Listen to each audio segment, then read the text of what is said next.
Sa lahat, palakpakan din natin si Father Joseph Alonso. Palakpakan. Thank you, Father, for blessing this place and asking the Lord's presence to guide us in our decisions. Importante yun sa decision making. Hindi naman hindi rin nagdadasal for victory, but victory will follow if we make the right decisions and because of the right purposes din. And of course, si Nick Linaw, pasalamatan natin for giving us, or allowing us the use of this headquarters close to heaven. Close to heaven for free.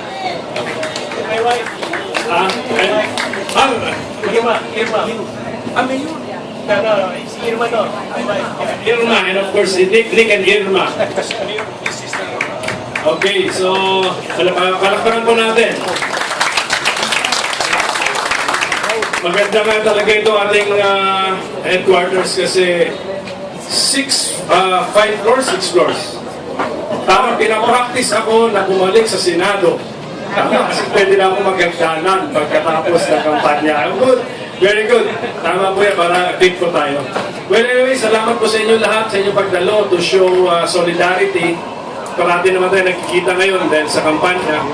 But so far, ang masasabi ko, so far, so good naman. Ano? Mukhang ganyan naman yata ang consensus natin.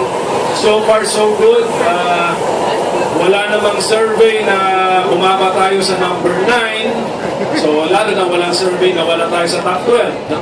And then, itong latest survey, nag-number 9 tayo, pero ito yung survey na hindi tayo subscriber. Kaya maganda kasi hindi tayo nagsusubscribe para either ilabas ang tulay natin na ranking or tirahin pa tayo. So ang actual, baka yung actual ranking natin dyan mas maganda.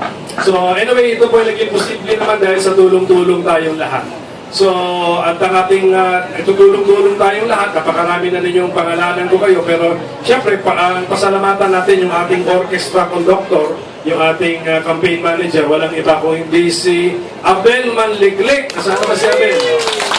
Yan. Yan na. Ang pangalan niya umuugong na sa political circle. Sino ba yan si News na campaign manager? Ni Senator Coco Pimentel na pasok sa lahat ng survey kahit walang TV ad. Walang TV ads. Wala tayong TV ads sa 2 linggo na po ang nakalipas. Wala na po tayong TV ad. Bukas! Pinoy. Teka, ano nga? Huwag mo sabihin, walang detalye. Bukas. Pero oras? 6:30. Channel 6:30. Channel 7. Tignan nyo natin bagong TV ad bukas. Tignan natin kung may magic ito. Palakpakan natin lahat ng tumulong sa atin. Pero mga kaibigan, of course, we have air war and ground war. So, pagdating ko sa ground war, people who will represent me sa lugar, kayo po yun, kailangan ko po ng tulong ninyo. May kanya-kanyang role tayo. Meron akong, for example, kanina galing ako sa TV debate. So di ako nakapunta sa Quezon. Ang nag-represent sa akin, nanay ko. Pero may times naman na hindi niya kakayanin. Meron tayong Speaker's Bureau.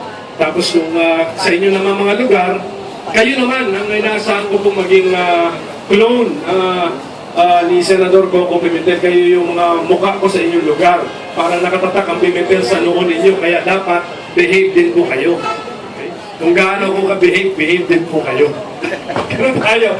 At anyway, so ipagpatuloy lang po natin what we have been doing siguro. There's no need to overhaul kasi so far so good naman. Yan naman ang ating nakikitang o nare-receive na feedback natin.